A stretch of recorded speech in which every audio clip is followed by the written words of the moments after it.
Was the Voice referendum a mistake, and did that do more harm to reconciliation than good? Well, one of the people I've spoken to today from the Northern Territory, the senior Australian of the Year from the Northern Territory, commented that he appreciated the fact that we had kept our word. And one of the things that had occurred was that Scott Morrison, of course, went to the 2019 election saying that they would hold a referendum on constitutional recognition. And indeed, Peter Dutton, you might recall, has promised another referendum in the next term. On Sunday agenda, in fact. Well, indeed, and I mean that's one of the points, Andrew. That this guy makes these statements of policy out there that may or may not be thought through, and then they just disappear, and he walks away from them. But what he can't walk away from is this: he, after 3 years, has opposed all of our cost of living measures, and he's come up though with one for this year, which is that every single taxpayer should pay for the lunches, golf rounds, movie nights, karaoke, perhaps weekends away. It's not clear how this would function at all, to the tune of $20,000 for just some. And that is such sloppy policy that it's no wonder that ever since the big announcement, the big fanfare, he hasn't talked about it much. But he should be held to account because he hasn't done the hard policy work. He just has said no and been negative for 3 years, and finally this is the only policy that he's come up with on immediate cost of living, apart from, of course, his nuclear plan that sometime in the 2040s that will lead to higher power bills, not lower power bills. The Voice is your biggest political failure in a 30-year parliamentary career, though, isn't it? Well, the Australian people had their say. And one of the things about referendums is that we know that the record is that overwhelmingly they've been defeated. There have been almost 50 held, and we haven't got to double digits of those that have been successful. Now, Peter Dutton, at the beginning of the term, knowing that we would hold a referendum on constitutional recognition, appointed one of the architects of the Voice, Julian Leeser, not just as the Shadow Minister for Indigenous Affairs, but as the Shadow Attorney General as well. That was a sign that there was a path. He threw a dummy at you, didn't he? That was a sign that there was a path forward on this issue.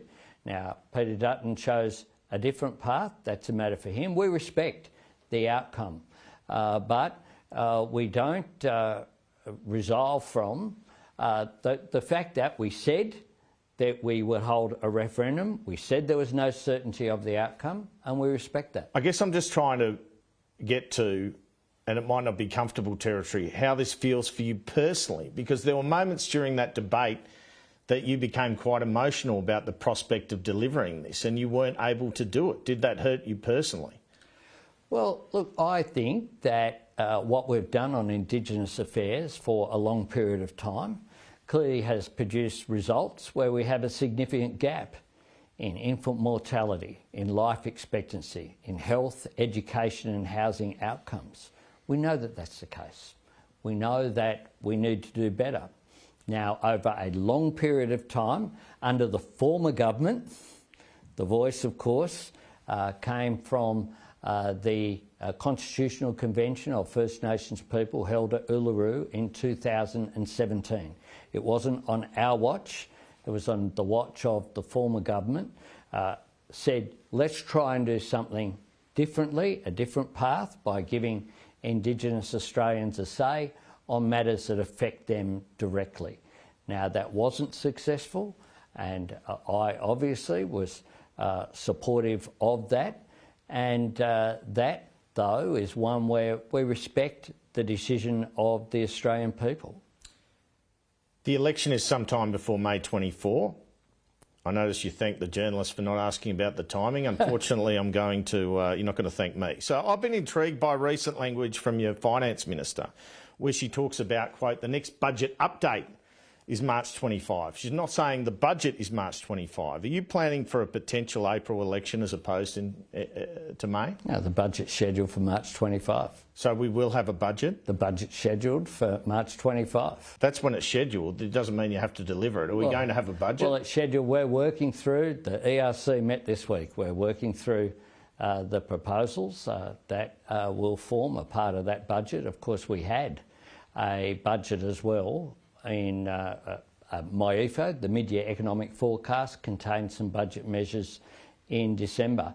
Mine is a government that works each and every day because the challenges that we face on the economy, as well as delivering, making sure that the economy isn't viewed as something that's separate from people. It's not just a series of statistics and figures that don't relate to people's quality of life, and that's why we've worked so hard to make sure that people aren't left behind, and that also we build opportunity, that people aren't held back. But if you go to the election without a budget, you'll look like you're squibbing it, won't you? Oh, look, Andrew, we haven't squibbed anything. What we've done is work each and every day. And I've said, you were probably asking me questions in the middle of last year about an election being held in August or September or October. I have said consistently the whole way through that I think that 3 years is too short. And indeed, this time last year is the anniversary of Peter Dutton not just opposing our tax cuts for every taxpayer, but saying that we should have an election based upon that commitment that we had. That was before it, of course, went through. Is it true that late last year you actually considered a very early election this year, and that party officials kind of said that's probably not the best idea? This is all nonsense, Andrew. You can speculate all you like. I've said consistently on the record, time after time when asked, that 3 years is too short.